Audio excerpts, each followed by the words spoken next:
Hello everyone, welcome to my first official mini blog. তো অনেক দিন থেকেই ভাবছিলাম একটা ভিডিও শ্যুট করব, তো আজকে একটু সময় পেয়ে ভিডিও বানিয়েই ফেললাম। এদিকে আমি মায়ের বাড়ি যাব বলে রেডি হয়ে বসে আছি, আর বাইরে বৃষ্টি থামার নামই নিচ্ছে না।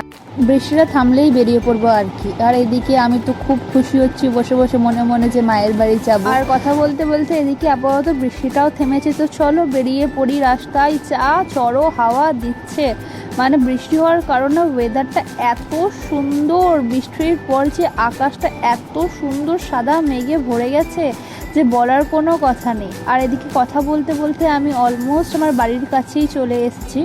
তো দেখা হচ্ছে তোমাদের সাথে। মায়ের বাড়ি ঢুকতে না ঢুকতে একটু ঢং শুরু করে দিয়েছি, কারণ মা আমাকে বকাবকি করছে এত লেট করে আসার জন্য। আর আসতে না আসতেই আমার সামনে লাঞ্চ রেডি, আর লাঞ্চ দেখে তো আমি আনন্দে আর নিজেকে আটকাতে পারছি না। আসল কথাটা হচ্ছে বিরিয়ানি যতই খাই কিন্তু রোজ নতুন নতুন। চলো তাহলে দেখা হচ্ছে খাওয়ার পর। খেয়ে উঠতে না উঠতেই মা আমাকে একটা মোস্ট ইম্পর্টেন্ট কাজের সাথে ইন্ট্রোডিউস করিয়ে দেয় যে যাও 2 মিনিট একটু গ্যাসের সামনে দাঁড়াও, আর দেখবে সেই ইম্পর্টেন্ট কাজটা কি, যেটা আমার সব থেকে বিরক্ত লাগে। সেটা হচ্ছে এই যে গ্যাসের সামনে দাঁড়িয়ে অপেক্ষা করা যে কখন এই জিনিসটার মধ্যে বয়েল আসবে। ফ্লেমটাকে অফ করবে, জাস্ট 2 মিনিটের জন্য তুমি ডান দিক বা বাঁ দিকে একবার শুধু তাকিয়ে থাকো, ব্যাস, তারপরে পুরো কাজ শেষ।